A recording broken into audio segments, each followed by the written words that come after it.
सारंग जी मैं आता हूं। हर्षवर्धन जी, आपको भी लगता है ये फ्लो में नहीं निकला है, ये पूरी साजिश है जिसका जिक्र सारंग जी कर रहे हैं, मंडपम का जिक्र कर रहे हैं, बाकायदा वो कांग्रेस पार्टी के कार्यकर्ता, उनके कैडर के लोग थे?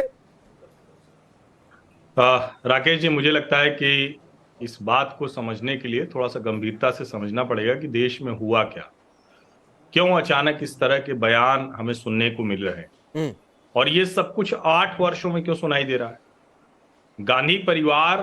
कांग्रेस पार्टी बरसों बरस सत्ता में रही,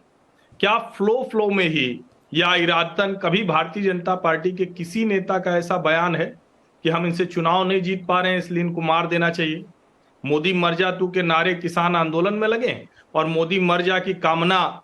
कांग्रेस के नेता करें और मोदी को मार देंगे, मोदी को थप्पड़ मार देंगे, मोदी को क्या क्या मार देंगे और मोदी की हत्या के लिए तत्पर रहो। ये दरअसल ये बहुत स्पष्ट तौर पर दिखाता है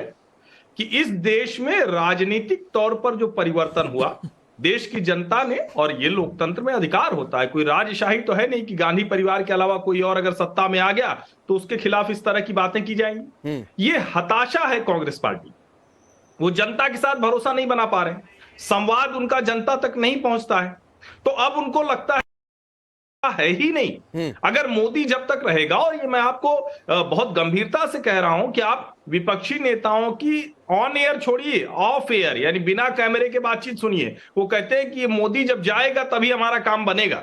ये कहते हुए मुझे अच्छा नहीं लग रहा है, लेकिन ये कांग्रेसी सहित सभी विपक्षी नेताओं की आज की जुबान है। और बड़ा शर्मनाक है कि हम लोगों को आज राष्ट्रीय टेलीविजन पर इस पर बहस करना पड़ रहा है कि कांग्रेस का एक नेता ये बात कर रहा है, और फिर मैं देख रहा हूं कि टाइम्स नाउ नवभारत की स्क्रीन पर इतने बयान हैं कि सिर्फ उन बयानों को आप अगर राकेश जी पढ़ने लगेंगे तो हम सब का नहीं, बहुत सारे बयान ऐसे हर्षवर्धन जी जो भी हमने रखे भी नहीं और बहुत पुराने हो गए। ये सारे बयान जो स्क्रीन पर हमने रखे हैं वो लेटेस्ट स्टेटमेंट्स हैं।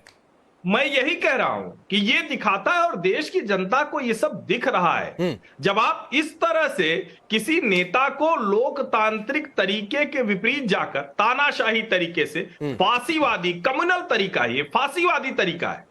जब उस तरीके से आप राजनीति को अपने पक्ष में करना चाहते हैं, जब सत्ता पर काबिज होने के लिए आप किसी नेता के मरने की कामना करते हैं, उसकी हत्या के लिए तत्पर रहने को कहते हैं, तो ये दिखाता है कि दरअसल आप जनता से कट चुके हैं। आप चाहते हैं कि आज नहीं तो कल मोदी नहीं रहेगा, मोदी की मृत्यु होगी, कोई अमर होकर तो आया नहीं है। आपको याद होगा जब अमित शाह का स्वास्थ्य खराब हुआ था तो बाकायदा पत्रकार हंसी मजाक में कहते थे एक वर्ग के, और बाकायदा नेता कहते थे कि अब तो अमित शाह लौटेंगे नहीं एम्स से, और अमित शाह को बाकायदा चिट्ठी जारी करनी पड़ी थी कि हम हिंदू मान्यता को मानने वाले लोग हैं, यहां तो अगर आपने मनाया कि हम मर गए तो हमारी उम्र बढ़ जाती। ठीक है, चलिए मैं आता हूं आपके पास।